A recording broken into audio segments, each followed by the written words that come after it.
the clue, Scooby-Doo. So Yeah.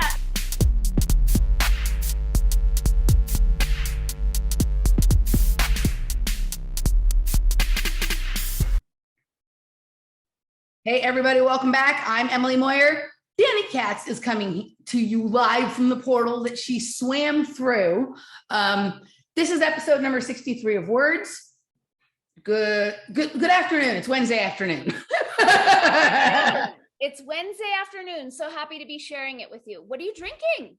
This is Waterloo watermelon sparkling water. We're having a very strange summer sparkling water wise that has forced us to branch out into territories that I wouldn't normally branch out into. So there's a Topo Chico shortage again. This is a problem. This is the only part of the food supply, the supply chain food shortage thing that like I'm super upset about in any way. This is the second summer in a row there's a Topo Chico shortage. There's like, I think that they're keeping it mysterious for like the, you know, kind of like keeping the line outside of the club to build up the mystique, even though there's actually no one inside the club kind of thing. Yeah. Last summer, they said there was a glass shortage. Right. I think what's really happening is that it only seems to happen in the summer or like in the late spring leading up to summer, that once they got bought by Coca-Cola, then their distribution capabilities were much farther. It used to just mostly be in the Southwestern United States. And what happens is that like nobody in places where there's snow want Topo Chico the rest of the year, but once it starts to get hot, they do. So suddenly the entire country wants Topo Chico. And, you know, and so I think that's part of it. And then this, you know, issue with the glass, I don't know. There seems to be shortage on other kinds of sparkling water too, not as intense, but there's no shortage of the sparkling waters that come in cans, which I don't really like. I prefer to drink out of glass, but that has not really been an option many times. Yeah. And so, we have been experimenting with these Waterloo brand, like the flavors. I don't normally like flavored sparkling water, but they capture this, like the grape one tastes exactly like grape soda, but not sweet. It's not sweet. So it just has like that reminder of like being little. I hate grape flavored any. Right. I don't like grape flavor. I like it. I don't like it when it's sweet, right? I don't like the sweet stuff, but like there's— I don't like fruit flavored things because it never tastes like the actual fruit. So this one, like some of them do, and the ones that don't, it's because it tastes like the version that worked better for soda back in the beginning anyway, like the grape. Like grape soda does not taste like grapes. Were you guys members of the Pop Shop in LA back in the day? No. The Pop Shop was this place where you would get glass bottles and it was all different flavors of pop, like all the cherry, grape, orange, root beer, whatever. And then when you were done, you'd bring them back and they'd refill them. And they had like the Pop Shop tops to like keep the carbonation. Yeah, no, it sounds wonderful. We weren't part of that. Awesome. But so anyway, since we've been forced into the can, we've been experimenting. I'm not really for flavored sparkling water either. I think there's probably got to be something in there that's not what they're listing it as that is awful. So but to use the phrase natural flavors, that can incorporate up to 80 different ingredients. Yes, correct. That's what I'm talking about. But oftentimes there is no plane anymore. Like they're out of plane. Like this is like, they'll be like, everybody's worried about like the shelves being empty or there not being any meat or any eggs. That shit's all full and on sale. It's the sparkling water that is not available. Right. So we've been pushed into some corners that we wouldn't normally explore. What about getting a soda stream that carbonates your water for you? So I've thought about that before. Like my cousin has one, and someone I used to babysit for back in the day had that. It's not poppy enough for me. Like the Topo Chico makes you like addicted to the like super fizzy. Yeah, the super right? sparkle. I like, you know how I am. I like a lot of action. I like a lot of fizz, a lot of sparkle. I feel like it's proportional to people who can do a lot of psychedelics because like Ross he'll like water down all of his sparkle beverages. And I'm like, no, like I want way more sparkles. Yes. So I feel the same way, like about, now I recognize that some people have issues digestion wise about this, and that's a little bit different, but I feel the same way about people who don't like spicy food. I understand that some people like it, but their stomach can't really handle it. But people who don't like it, or like whatever, they hate it. Like, I'm like, there's something about being momentarily uncomfortable that you seem like you have an objection to. I don't know about that. Yeah, I don't want to trip with you either. Also, like the fact that we don't have enough words for like pain or discomfort. I think it just adds like a kind of tactile, like embodied element to what would otherwise be just like a flavor profile situation. So for me, it makes it more of a synesthetic. 100%. Yeah. So Robert got me into like, Robert is really funny. He gets obsessed with like going down ridiculous, like YouTube, like rabbit holes, not conspiracy ones, but like he'll get into some animal thing or some, your kitty porn that you're into or whatever. I didn't know that about you. That was a wonderful revelation. But I gave it up since I gave it up, the whole social media thing. I'm off of kitty porn. Watching these chili pepper eating competitions, because there's this one woman, she lives in England, but she's an Indian woman, right? And since she started competing, she's never lost, right? But when you watch her, she's fucking shape-shifting as she's got all of this heat coming through her. Like sometimes she looks like, what's the fucking Hindu goddess with all the arms? And, right? Sometimes she looks like that. Sometimes she looks like Shiva, the destroyer, whatever I don't know, the different, like you watch her. She even there's this one chili that does this, it's super hot. And sometimes it makes people's hands get stuck like this, and it's called having naga claw, right? She'll just tetany. It's called tetany. Right, whatever it is, but watching her, it's like, oh my God, this is amazing. It's like it's psychedelic, right? Like it's the same kind of thing. And I was sitting there like watching all afternoon at his barbecue, like everyone else is socializing. I'm like watching this woman shapeshift from spicy food. I'm like, this is fantastic, right? That's so fun. And she was like a very attractive woman, like very successful in business and finance. She just does this for fun. Like she always liked spicy food. Someone gave her a flyer for a chili eating competition. She did it.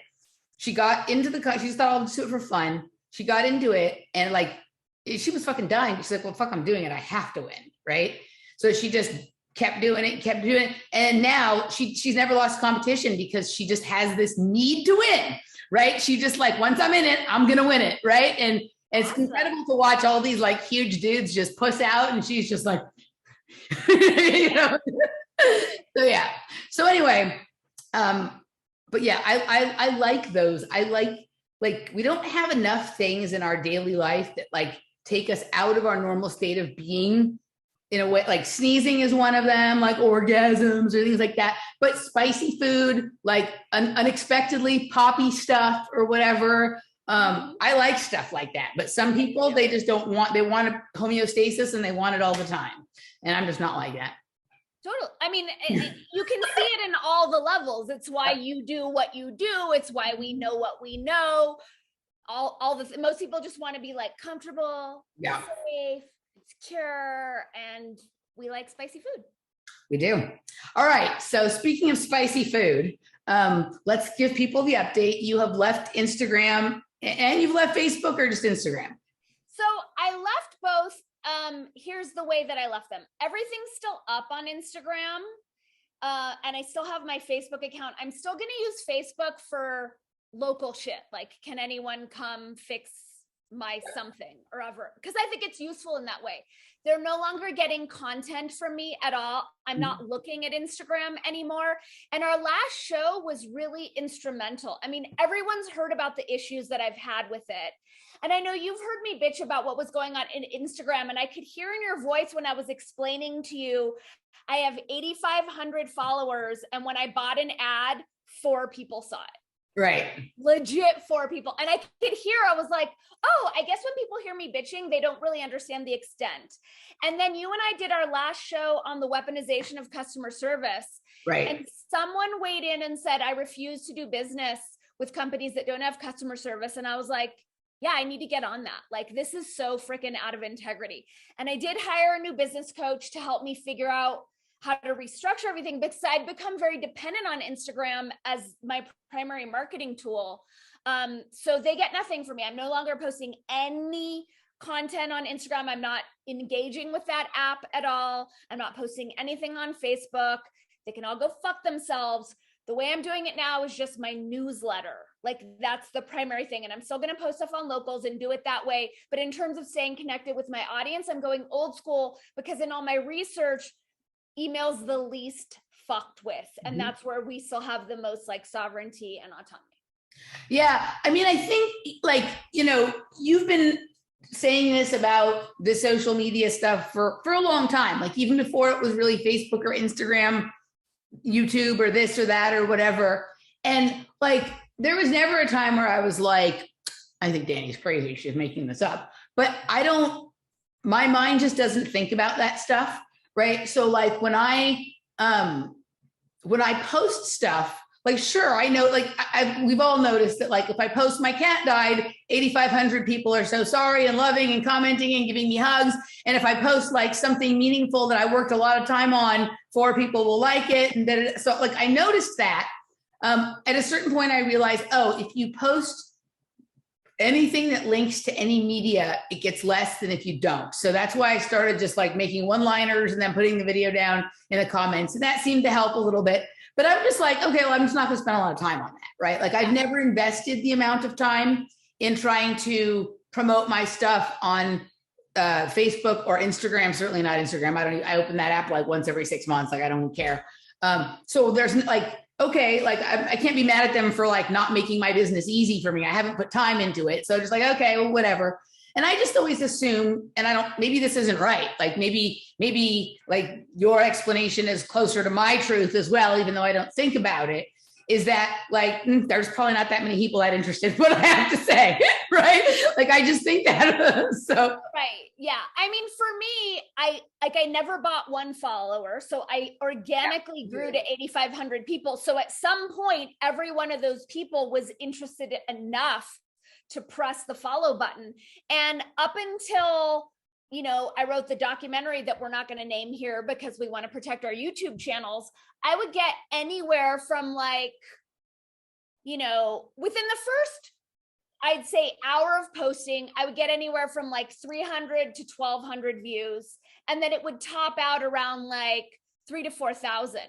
And now, up until last week, like I posted my pronoun pickle video, 20 views. Like, that's not organic. That's not, and people were telling me that they were suppressing me. They couldn't find me. They were unfollowing people for me who weren't making that choice. And I'm just like, the loosh here that I'm doing, like, just like it was driving me crazy. And I'm like, I'm choosing to be in an abusive relationship.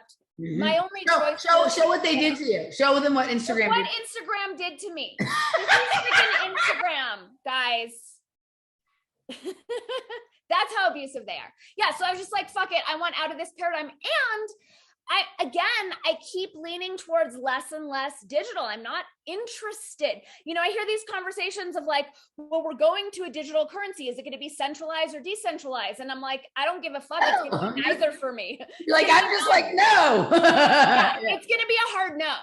So yeah, this is just another step away. I feel so good. And also I just feel like I'm no longer connected to those entities and those demons that are definitely connected to that whole game.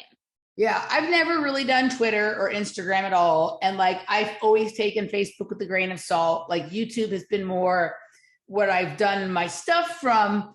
But, I think one of the reasons that the email and the newsletter is good for you is like, you like to engage writing wise. You like email, you like writing articles and letters. Like, I personally don't. So if I were to move to like having to do all of my communication through newsletter and email, like the communication would probably end pretty quickly. And if people didn't have telepathy, it would be over, right?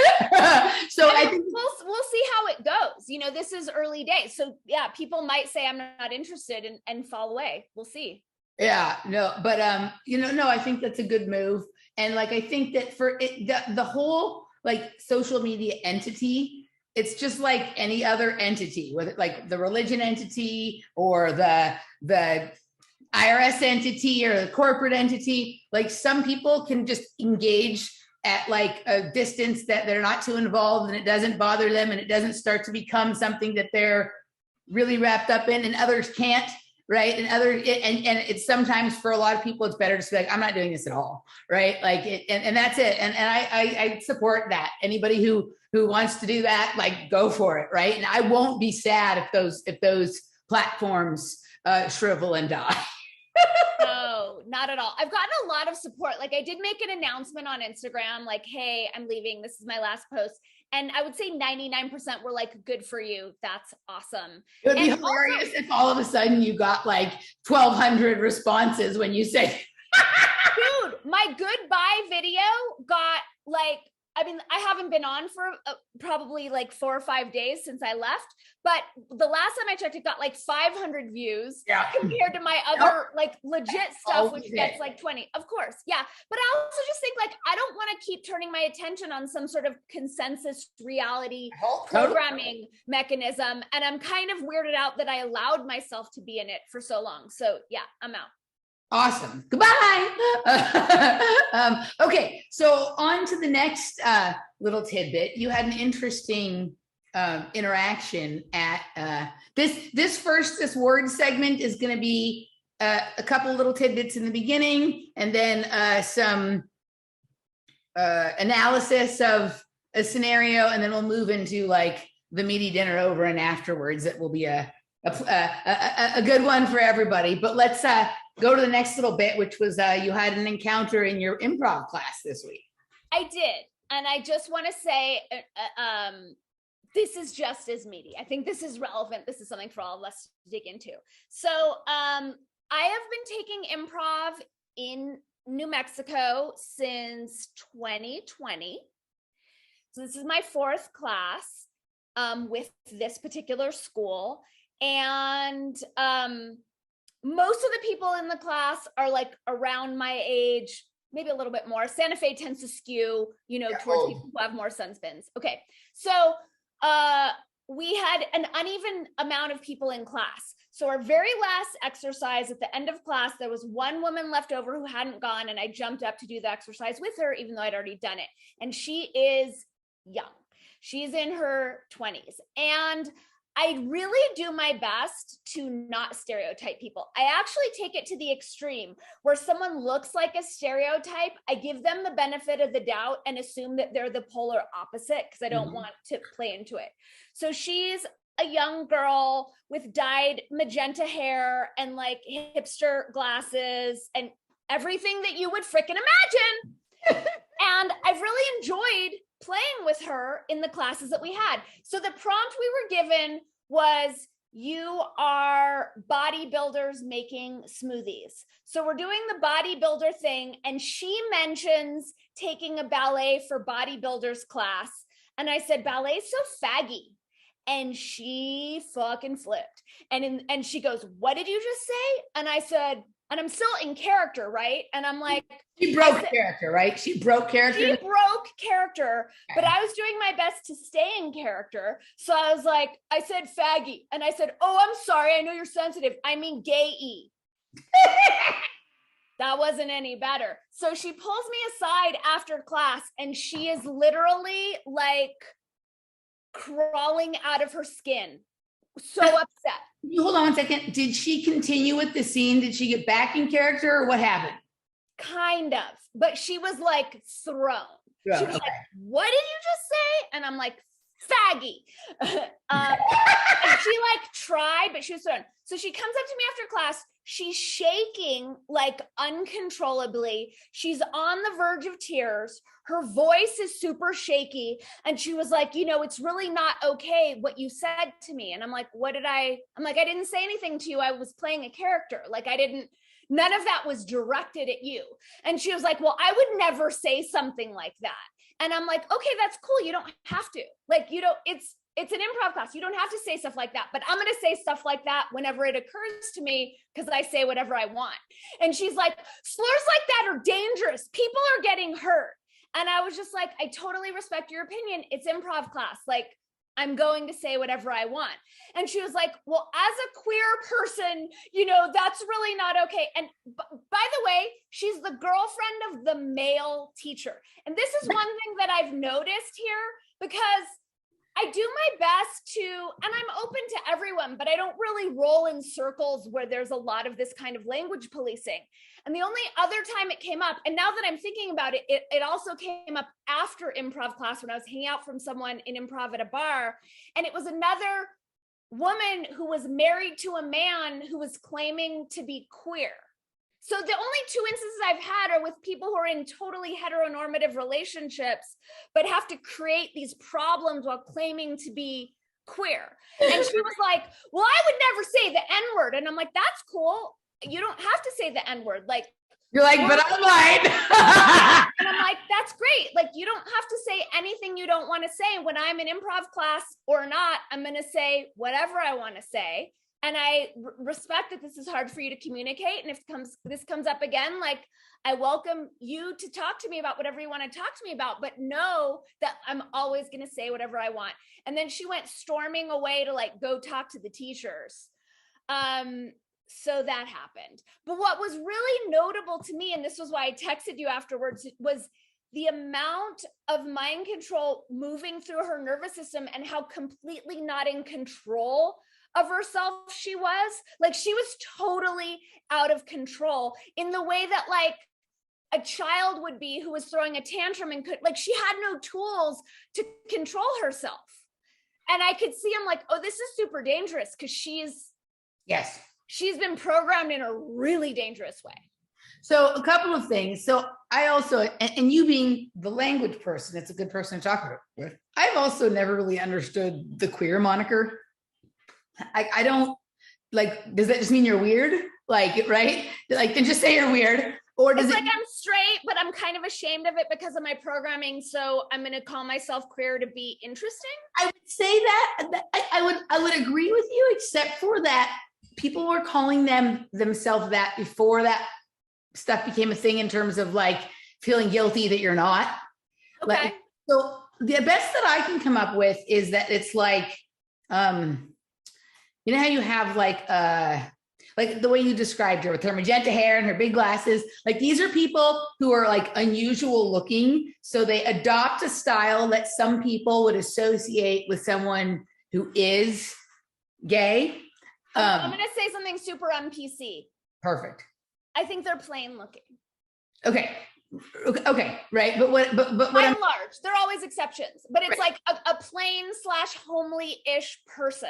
Right. Who will adopt this look that tends to like that, maybe like the, a gay guy or a lesbian or whatever, like the stereotype thing, because it's like, well, rather than be plain, not only do I get to be thought of as weird, but weird for not being that weird, but being another way. Like, it's like a double, like, I don't know. So that, or like the other thing I thought was, because Margaret Cho refers to herself as queer, but she has also reported that she has had a few occasional things with women in terms of like making out with them at bars or like a one night stand. So I always thought, well, maybe it's someone who like isn't opposed to that, but it's not their main thing, nor would they call themselves a bisexual, because like when you say bisexual, it sort of implies like closer to 50-50 or even shot or whatever. Well, also, Margaret Cho was also like, she was a self-identified fag hag. So is it also someone who's just like really involved in the gay community? Culture.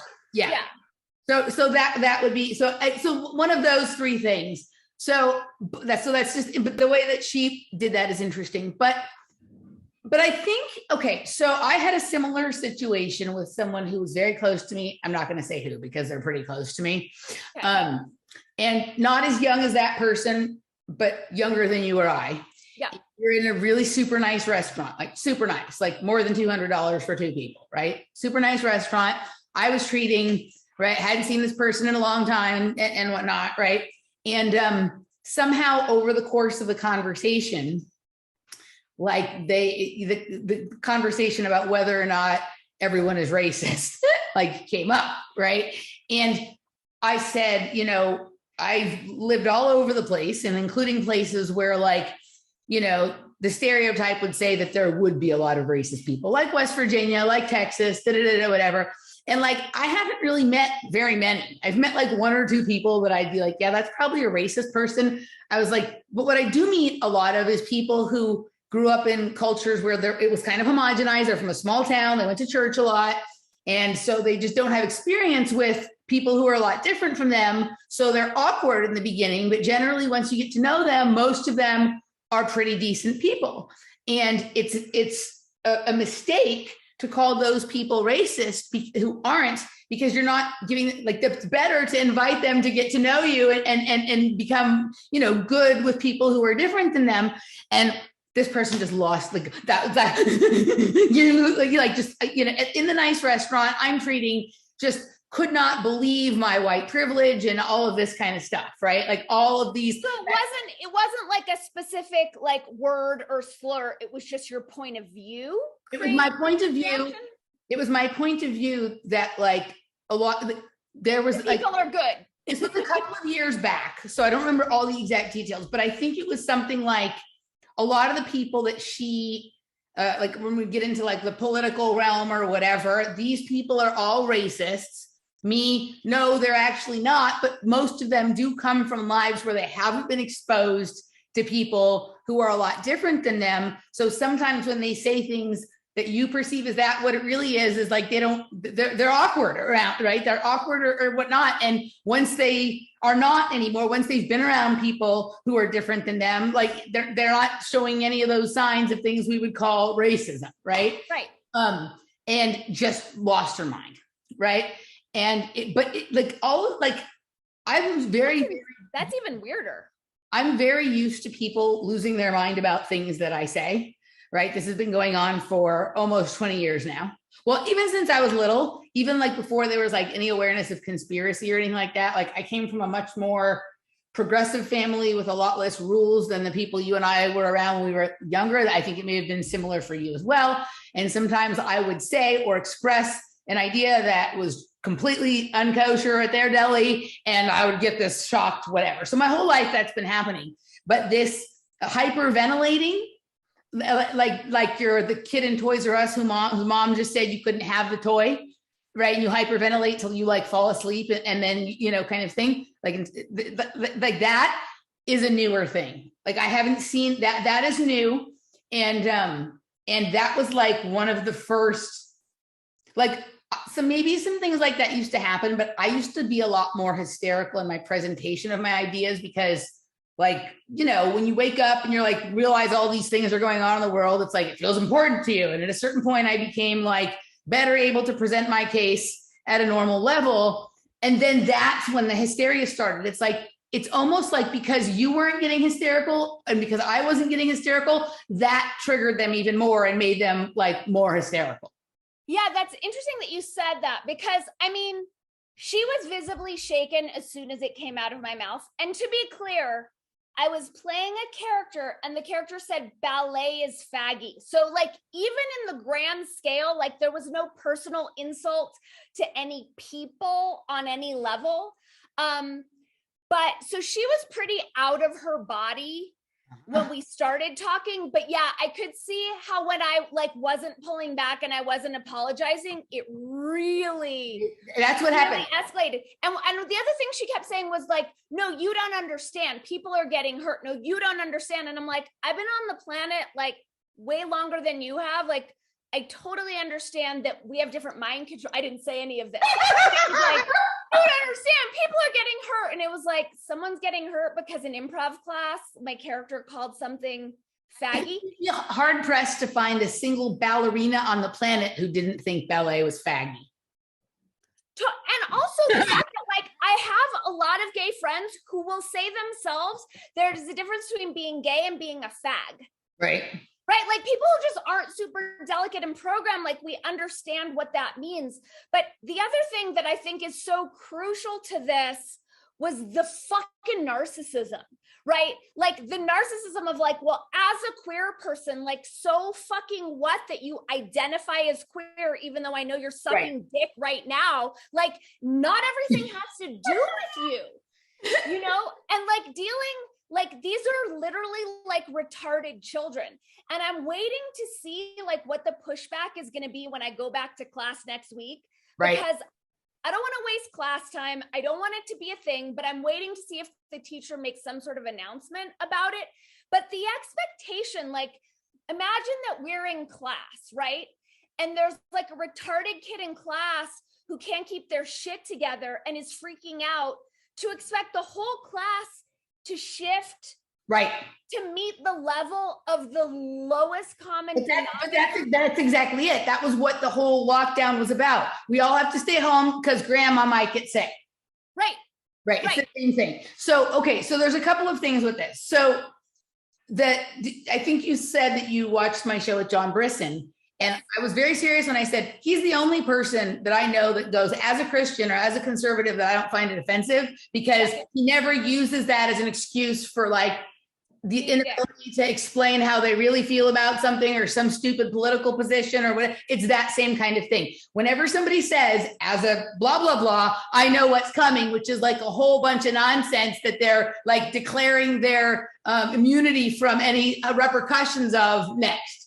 Totally. It was like a couple of years ago when that script of mine got rejected, and the editor goes, well, my producer is a POC. And I'm like, I don't give a fuck.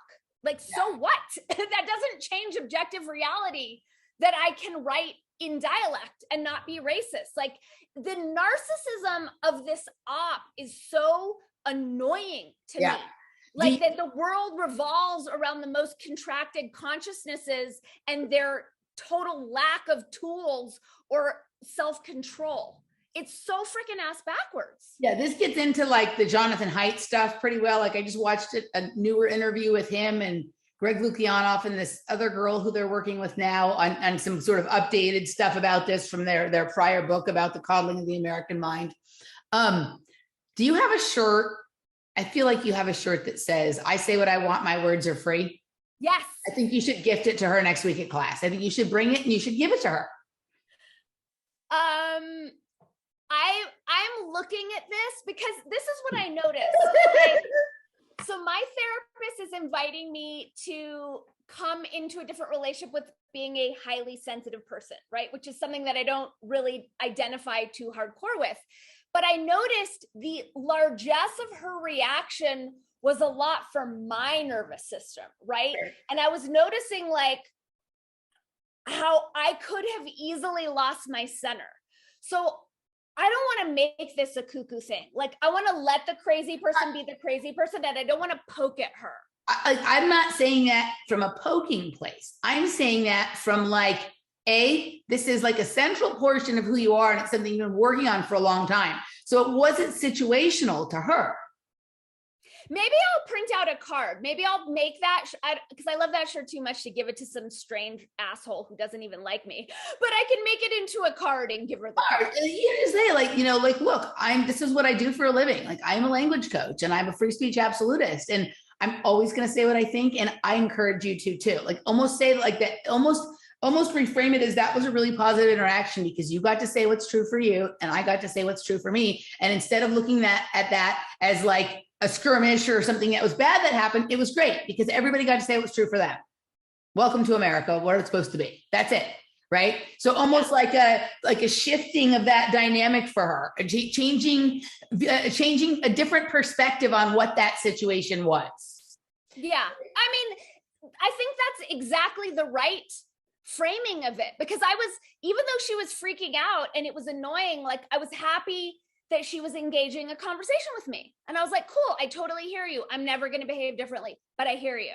Yeah. So I think that and I think it's one of those things like, and I've told this story before, so I'm not going to go deep into it, but like someone who's one of my best friends in the world, who I trust more than most people right now, like the first day that I ever met her, she was training me at a job I was doing back then. Like, she said something to me that felt very hurtful and hard at that time, but was actually true.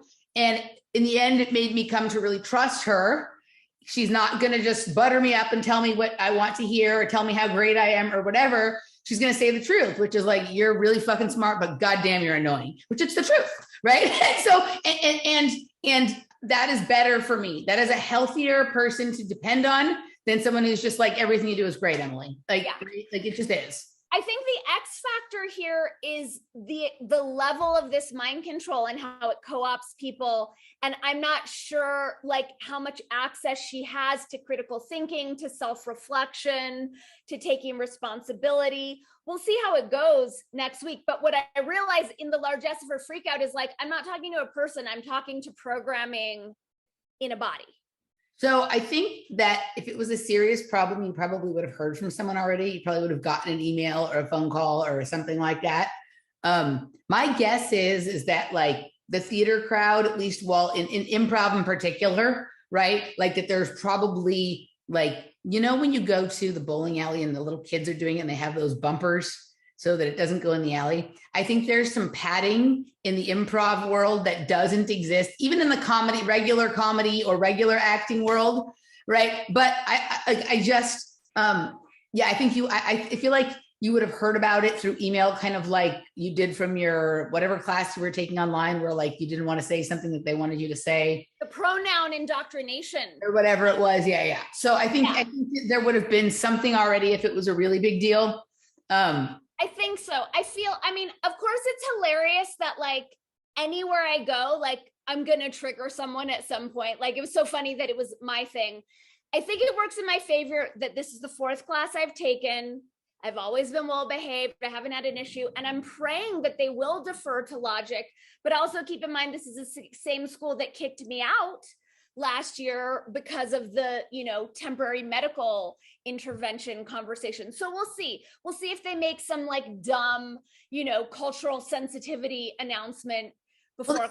I'll keep you posted. It's good either way, right? If it doesn't happen, then yay for free speech. If it does happen, then yay, you're moving to Texas. So it's a win-win for you, right? Okay. So the other thing I wanted to say on this same topic, and I've been like, I was thought about playing a piece of recording, but like it's spread out over a long piece in a way that's hard to clip it for what we're talking about. But the gymnastics podcast, which I've, you know, talked about many times, the day that Roe got overturned, they did a usually like their patron content is called behind the scenes. So it's not what's on their public podcast forum, but they decided to make this one public because it was so important. So this came out the day of the overturning, and the podcast was called The United States of Handmaids. And the host was crying and hyperventilating and explaining how big of a problem this was going to be for gymnasts and for gymnastics and all. It was the weirdest. Gymnasts don't have sex. Gymnasts don't have time for relationships. Well, like, gymnasts don't have periods. Well, this was like, so at first I couldn't, like when I first saw this come up in my feed, I was like, oh my, but there's been more and more articles like this about things that just don't even make any logical sense on any planet. Forget SJW shit or whatever. So that was for what you just said was my first, like, what the fuck are you talking about? What does this have anything to do with gymnastics? And then, you know, as I listened to her sort of detail it and go through it and whatever, it was like, okay, like, so my thoughts were the same as you at first, right? That like most gymnasts don't have sex at all. Most gymnasts don't have sex till they're done with their career. And the gymnasts, they don't get periods until they're done with their career. Right. I mean, there's been some shifting since you left the gymnastics world based on certain, there are a variety of things, and gymnastics careers are going a lot longer. There's a lot of people competing into their 30s, and Oksana Chusovitina is still going strong at the same age as me. Right. So yes, there are gymnasts that have sex, but there's a couple of things. Like gymnasts in general are highly responsible people. They're straight A students. They're so type A. Right. They're so the likelihood that one of them would get themselves in that situation is small, right? I also wonder, even if gymnasts are, you know, they're in the sport longer and they are getting periods, the odds of them being fertile, I think, still remain very, very small with the low body fat and the amount of exercise. Like it doesn't necessarily translate to a lot of fertility. So I've come to understand that the entirety of the gymnastics world is a little different than what you and I were exposed to. Okay. So I was always under the impression that gymnasts didn't have sex until they were in their mid-20s, because that's how most of the people that we knew and the people we saw on TV were, for the most part. What I've come to understand, and like, I know for myself, when I was younger, I always felt like, wow, the gymnastics people are really fucking conservative. Like, they're very Christian, they're very conservative, or they're very like, they just, yeah, they're like, I was always like from the most liberal or the most progressive family at the gym, or I was like the most wild one, right? So everyone seemed much more conservative than me. And I thought that gymnastics attracted, I thought that's just like, that was the standard for gymnastics. What I've come to understand is it's a lot different in smaller towns than it is in big cities. Oh, right. Small town living is just different in general. All the girls that I met in college, like, they all had boyfriends when they were 13 or 14 and were having, so different groups of people. Like, in the big city, there's so many other things to do. So people who are more progressive, they'll get into theater or music or some other, there's tons of, every option is available in a big city. Yeah. In small towns, there's less options. And then there's also, if it's a place where it's cold, like, there's like more different kinds of people in gymnastics in small towns than there are in big towns. And also in those towns, there's also less to do when you're not at the gym. So people start having boyfriends and having sex younger because there's just less distractions. Almost everybody that you and I went to gym with either played another sport in their 7 minutes of free time, or were actors or ice skaters or musicians or doing the Mousercise or whatever the fuck, right? We were all just completely involved in one industry or another. In addition to that, it's just totally different, right? And so that there's that. But for the most part, like, it's not a significant problem. It's very rare. Like, I knew one person the entire time I was in gymnastics who became pregnant while she was in gymnastics, and she was older than 20 at the time, and she finished the season and then just quit gymnastics and had the baby, and that's what she wanted to do. And there was no problem about it. She was concerned about the coach finding out, but there was no like, oh my God, I need an abortion. But it was pretty normal the way it happened. It was like pretty adult the way she handled it, right? So, but what this has gotten into now is like, she's any person who's involved in any way with like a college gymnastics team as a coach or in the administrative stuff, or anyone who works for USAG, if they don't come out pro-abortion, then they're somehow anti like freedom for girls. Like, she has just lost her mind with this shit. I'm going to link to it in the description below so people can go listen. When, like, the way she was like, it's like having trouble composing herself, and like the thing, like the threads she was pulling on and the lines she was drawing, I was like, do we live in the same planet? Like, look, what are you even talking about? Right? Yeah. Like, I just don't. It's so out of their body, so disconnected from reality, but also so disempowering in that, like, this, and I never thought about it before, right? But this idea that, like, in order for abortion to be available, it has to be government sanctioned, is like the most disempowering thing ever. People have been ending pregnancies since before the idea of government ever came along. And women have been having sex, women have been ending pregnancies.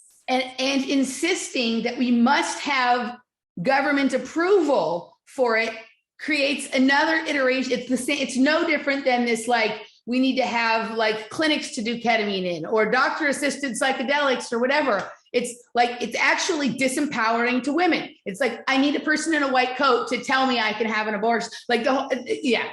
I agree. I did a video about this maybe like 3 or 4 weeks ago. And I came to the point, because I don't know if you saw, but I did an interview with a common law constitutional expert to break down what really happened with Roe, because the way the news is talking about it is not accurate. But I was thinking about it and I was like, good. I don't want that in my federal constitution. I don't want them talking about my body at all in the I don't think it should be a state thing either, but I came to the place of like, it's no one's fucking business. No one's business. On the languaging front, I wish that someone would do a supercut of how many times any politician or talking head has said, women are going to die. Women are going to die. Women are going to die. They are forcing this idea so hardcore. And I'm like, what's your next murder all the women plan going to be that you're going to hide in the guise of not having access to? Right. Just like they're covering up monkeypox, that they're covering up the injuries with monkeypox. Yeah, gotcha. Totally.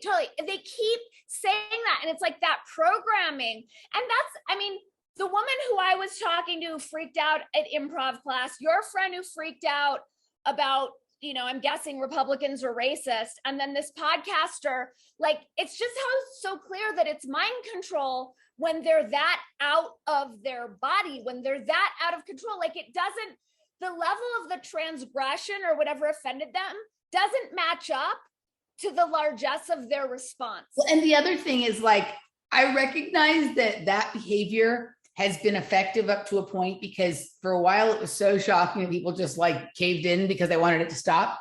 Right. But all the people who are going to be influenced by that tactic have been, and the ones who haven't been yet are not going to be. Right. So particularly in the case of this podcaster, right? Or but I don't know what the profession or the politics of your friend in the class or whatever is.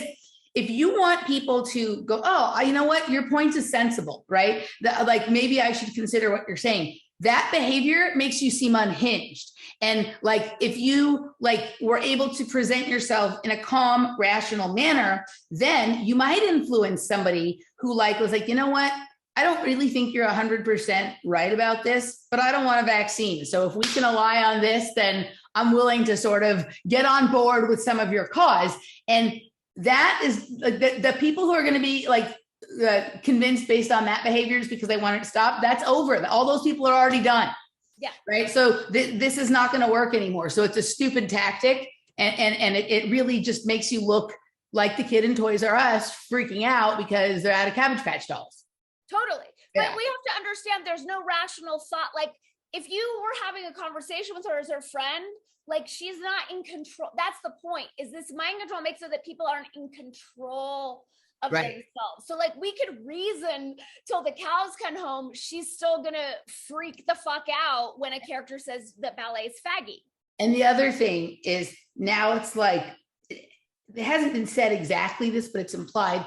Anybody who doesn't come out against the overturning, any high up gymnastics person who doesn't come out either against the ruling or as pro-abortion, then they need to be questioned and looked at.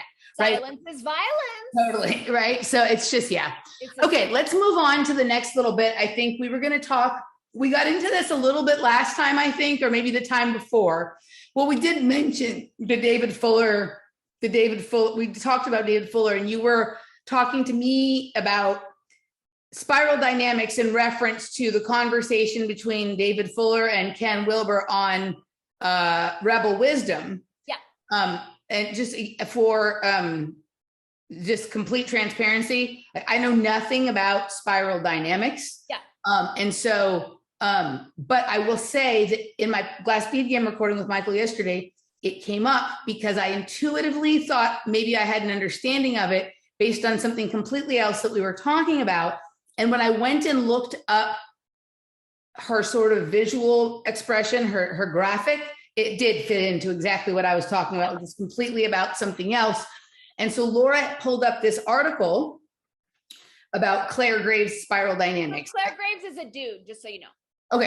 Okay. So I couldn't understand from this article if this was an article written by Claire Graves or if it was someone else's assessment of what spiral dynamics was, because it was saying the same thing you said was wrong that they were trying to say about Claire Graves's work, and that people can fall back into. So can you give us the cliff notes on what spiral dynamics is and how your understanding from the direct work of Claire Graves is that this system works? 100%. And I just want to give a little bit of context for the audience of how this came up. So I I would say it was like 2 weeks before this Rebel Wisdom dropped. I was texting with Robert Forti and I said, hey, is Ken Wilber in on it? Because Integral feels so fishy to me. And he was like, I don't know, but I get the same feeling. And then I think I mentioned it to you in passing on our last show or before the show. And then this podcast came out with David Fuller interviewing Ken Wilber about Jordan Peterson. Right. Another one of the things where we don't talk to the person, we just talk about them in lieu of talking to them. Right. Correct. Okay. So Ken Wilber has something called integral theory, which he straight up stole from Claire Graves, who created spiral dynamics. And there's a little, I'm not super clear if Claire Graves named it spiral dynamics or if that came after, but it was a couple iterations later that Ken Wilber picked it up, kind of perved it, and then rebranded it as integral theory, which you can see like the guys who do this conspirituality shit show podcast, they're really into. So that's the religion for David Fuller and for those guys is integral theory. Correct. Can I ask you a question? This is maybe just me being silly or stupid. Is integral based on integrity or integration? Integration. Integration. But it's, and it's an extremely hyper masculinized, capital M, not in terms of dudes, but in terms of the imbalance between masculine and feminine. It leans so heavy on like intellect and reason, right, that it's super wonky. So spiral dynamics is a system that presents how consciousness evolves. Okay. And consciousness evolves through the same stages in the same order for every being on the planet. No one does it in a different order. No one skips a level. He color coded the levels to pull it away from hierarchy. I'll show the graph. We'll put the graph up for people. Okay. And his idea, which again, Ken Wilber has completely ripped off, is that life evolves to transcend and include each level that came before. So if I'm operating at I don't want to use hierarchy, but say a more developed level of consciousness, I will have integrated every single level of consciousness that came before, and I can speak to and from all the other levels that came before. Whereas someone who's operating at a less developed level of consciousness, they're not going to be able to grok the higher levels, right? Now, the big thing that like the most glaring piece of misinformation and propaganda in this particular interview between Ken Wilber, who showed up wearing a wig and right, a weirdly low cut shirt for like an older man. But the main piece of propaganda there was they were alleging that Jordan Peterson has regressed and he's devolved a level, as has, according to them, who created Locals? Dave Rubin. So they also said that Dave Rubin has also regressed. So Claire Graves makes it extremely clear you cannot regress. Once you've evolved to a certain level of consciousness, that's where you are. You're never going to fall back. So that's one of the primary pieces of misinformation. Because, and also, isn't it, if you've achieved, if you've advanced a level, you still include the level of below it. So you can have that as part of your range. You can go there again, but once you've attained it, it's kind of like the PhD, right? You can have a PhD and still teach stuff you learned your freshman year in college, even though you know more stuff based on having a PhD, right? It's kind of like that. Exactly. Okay. And this is the theory that informed the article I wrote in 2012 about gender reassignment surgery, saying how, well, life evolves to transcend and include. If we're cutting off our genitals, we're right, not including, we're not transcending, we're not bringing that along with us, which seems like a more compassionate, loving way to do it. Just to be clear, I'm all for freedom. If you want to cut off your junk, Godspeed. I love your right to do that. But so what I found particularly interesting about this interview was that I have been talking about Jordan Peterson's levels of consciousness as relates to spiral dynamics since you and I went to see him live way back when. And I've done podcasts about it. And my perspective has been, I actually think that Jordan Peterson is operating at a blue level of consciousness, not really that developed, but I think his intellect is so strong that he's taken it to its outermost limits, and he's been able to tap in to some really high levels of capital T truth from what is a blue level. So you're saying he's here, he's at authoritarian, but maybe he's at the upper ledge, like on the border of blue and orange, and that he can see green pretty well from that point. So sometimes he talks about that which he is aware of, but isn't quite yet himself. Right. So you have him right here. Like I have him there because of, and just to be clear, because of his thing about religion and the institution of marriage, and blue level is all about like hierarchical authoritarian structures. And he's really steeped in that. Right. They're claiming that he and Dave Rubin were both at green, but have now regressed, which is, according to Claire Graves' body of work that Ken Wilber has ripped off, is not at all possible. Claire Graves dead. He's dead. Okay, typical. So yeah, okay, so I get it. This is. I was noticing this with. I was listening to a little clip from the Kyle Kulinski show today, right? And he was talking about how he came back from vacation, and apparently Joe Rogan had said something about supporting Ron DeSantis, and that's obviously terrible. But then there was also this. And then he played a clip of Joe Rogan talking to some comedian with the last name Schultz, and explaining how Andrew Schultz, explaining how like what the parts that they liked about Bernie Sanders, right? And so he was like, "That's amazing," and I was like, in the comment section, I'm like, "That's really cute. How the parts you disagree with are terrible, and the parts you agree with are awesome." Instead of the fact that they're just all things that he thinks. Right. So it's the same thing. As long as Jordan Peterson and Dave Rubin were sort of serving a purpose that David and Ken felt was important, he was a communitarian. Right. Yes. But as soon as he like something changed, either in terms of them or him, and they were no longer, feeling the same thing, then he has regressed. He's regressed. Advanced. Yes. Instead of like, well, maybe it wasn't even the right assessment in the first place. There's this thing. We advance everybody to a higher place on a podium when we like what they're saying. Right. And so it's very. This was such straight up propaganda. While you have these up, I also want to point out that so in this system, there's what's called first tier consciousness and second tier consciousness. So the yellow and the turquoise at top are second tier consciousness, which is where we get when we've done a lot of work, done a lot of psychedelics, and we're all of a sudden more we oriented than me oriented, like for the greatest good. So the other thing that they did in this interview is they're trying to rebrand second tier consciousness as communism. And I think that's very important to pay attention to, because they're trying to make it that it's this higher level of consciousness that us plebes aren't at, but that's really going to be. When we get up here, we'll obviously see that like communism is the way to go. Yes. Right. Okay. So the other thing that I notice here is there's another version of this that looks like it's been hijacked by what you're talking about, where it's changed a lot of the words to things like postmodern, integral, all that kind of stuff. Yeah. So that's Ken Wilber's perversion of it. That's his. Okay.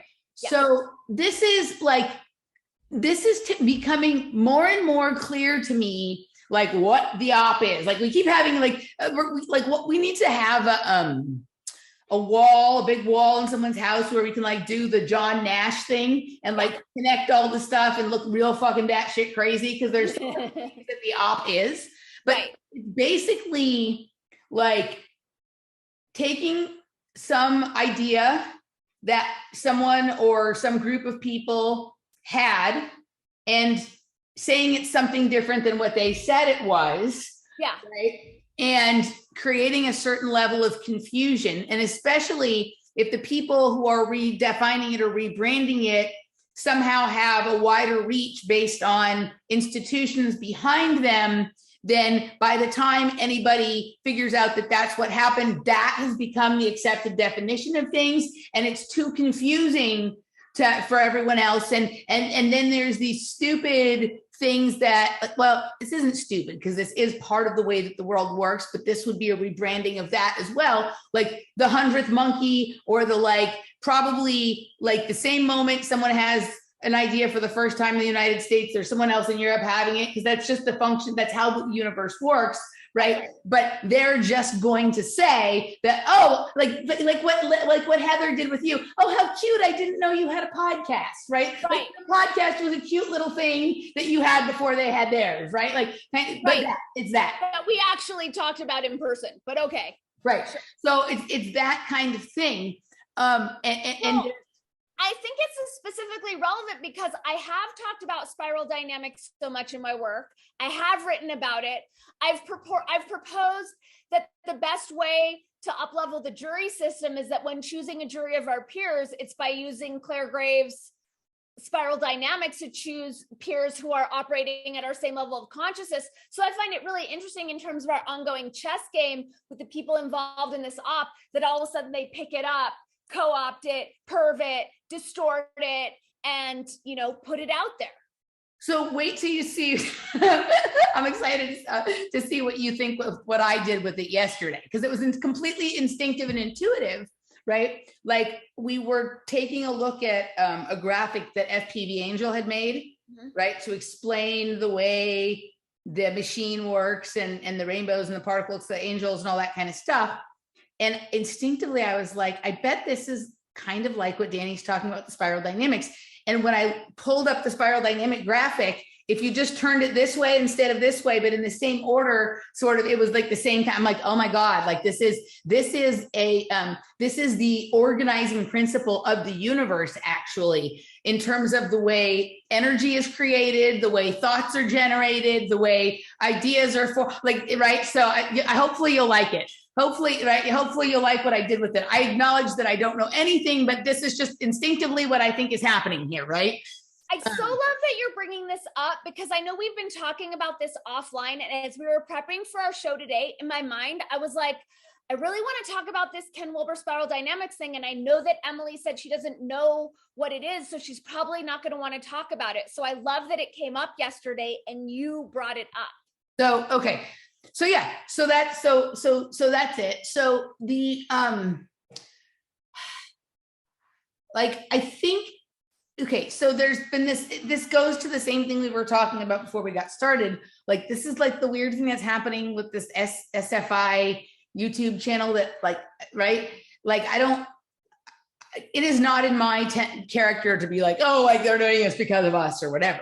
But everyone who has been paying attention to our work sends me texts and emails being like, dude, they're like talking about the same thing that you talked about in your show yesterday, but they're saying it's something totally different than what you were saying it is, right?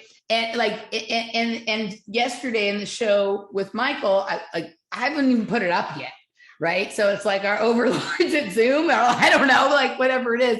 Like, we were describing an energy system, like the way the mechanics and the physics of the Earth at least work. And like, we were getting all spiral dynamics-y and Walter Russell-y and FPV Angel-y with it. And then like immediately they're like, no, quantum physics is Albert Einstein or whatever it is, right? And it's just like, okay, like it's almost like, well, think about the way that they're changing the definition of words. They changed the definition of female in the dictionary last week. Girl, they changed girl. Did you see Janet Yellen change the definition of recession in the middle of an interview on TV the other day? No. Right. So it's like that. So it's like, kind of like, if the first time a person ever hears the word recession, like, let's just say that like there's a 12-year-old who's just learning about budget and markets and fun, whatever. The first time he ever hears of a recession is that clip from Janet Yellen, right? Exactly. Then it doesn't even matter that for hundreds of years before that, recession meant this other thing. Same with female or male or whatever. This is why Google definitions needs to be totally banned, because you Google, I don't use Google, but you Google a word and their definition pops up first, and it's bigger and it's a cooler font. Right. And it's completely warping these young people's, not everyone's minds. Well, also a lot of words you can't even find a definition for anymore because there's now a company that has that word as their brand name. And so people, like when you are doing something, like there's all these pop culture uses or slur of slang uses of the same word. So we can't see anything. Now you're gone. You just disappear. Select old dictionary. There you go. Yeah. The older, the better. Yeah. Only buy a dictionary if someone is walking to your door and knocking on the door. Right?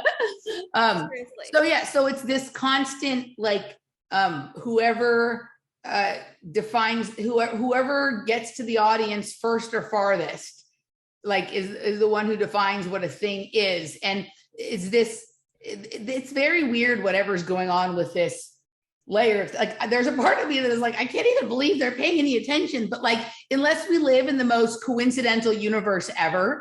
Totally. Right. Yeah. Can you give me screen share? Cause I want to show you something. You have it. You should, because you're co-host. Okay. So while we're still on the topic, before we get too far away. So, Eric, who helps us out with things, he sent us the email about, this was before he knew that you and I were talking about the Integral stuff. And he was like, hey, I don't know if you've connected Integral, but there's a guy on Consilience Project who's on Integral. So I just want to show you, because this actually ties into what you were saying when we started the conversation. So this guy's Greg Thomas, and he is on, hang on. So he's on Consilience Project, see right here, in Institute for Cultural Evolution. So he's part of this integral studies thing. So I did a little digging on him, this guy, Greg Thomas, so integral life, right? So this is a Ken Wilber offshoot of this thing, but check this out. So this is his main thing. He's part of the Institute for Cultural Evolution. So as we were talking about earlier about the thing with like Roe versus Wade, whatnot, look at their platform of policy recommendations: abortion rights, big tech governance, homelessness, education, climate change, immigration. Notice how abortion rights is up front. Mm-hmm. Okay, so now check this out. Just because I think this ties into like these also people. Noticing how their logo looks like a combination of the Gene Keys logo and Sonia Barrett's logo. Oh, that's interesting. Okay, so I haven't seen this before. This is new to me. So this is their board of directors. John Mackey, Jeff Sells. Okay, notice anything about like if you, there's just like, what is the one thing that these people on their board have in common? So they're all CEOs. They're all white dudes. They're all white dudes, and they're all from corporations that we like the guys. Everybody knows Whole Foods is like completely gone and corrupted and whatever. But yeah, they are all white dudes. So it's pretty funny that they're telling us but they're white dudes who are going to tell us how racist we are, right? Look at this diversity statement. The Institute for Cultural Evolution is a nonprofit think tank that represents the newly emerging. In keeping with our nonprofit business model, our board of directors is comprised exclusively of our financial supporters. Some are left, some are right. One is gay, and another is a first-generation American. However, despite this diversity of viewpoint and life experience, our board does not yet reflect a diversity of gender or racial identities. We're working on this. I mean, it just when I think it can't sink lower, it just keeps getting lower and lower and lower. Yeah, it's bad. Super great. It's just, I don't know, like our board of directors are our financial supporters. Like that's a little weird. The whole thing is buy your way onto our board. I think it's just because, again, going to like, we're talking spiral dynamics. Then you get Ken Wilber, white guy, talking to David Fuller, white guy, who are going to tell us what we're supposed to think it is. Like, I don't even care that people are. It's just hilarious because what they're pushing is so. Like, I don't know. It's a mess. But yes, that's an interesting and fair point. Okay. Yeah, no, like I said, I don't like to play the chick card or the Jew card or any of the cards, but I just think it's interesting for this particular op and all these people who are telling us how woke we're supposed to be in climate and abortion and whatnot, that they still remain white dudes. Like it's right. Like, isn't like there's not like a disabled Black lesbian out there that's like willing to join you. Right. Right. Yeah. All right. I'm sure we've gotten ourselves in trouble with at least 100 people today, but in Afterwords, we'll be getting ourselves in trouble with at least 2 more. So we have a fantastic, probably one of the most perfect pieces of propaganda ever to analyze over and Afterwards. So if you'd like, I've been so looking forward to this. It's taken so much for me to not talk to you about what we're about to dive into. Yes. So if you'd like to join us for Afterwords number 63, wordspodcast.locals.com, become a supporter and get to have the fun with us. We'll see you. Go to DaniCats.com, go to her non-social media pages. You can sign up for my newsletter. Sign up for her newsletter. Find me everywhere. I'm still on some of those other places. Bye. Bye.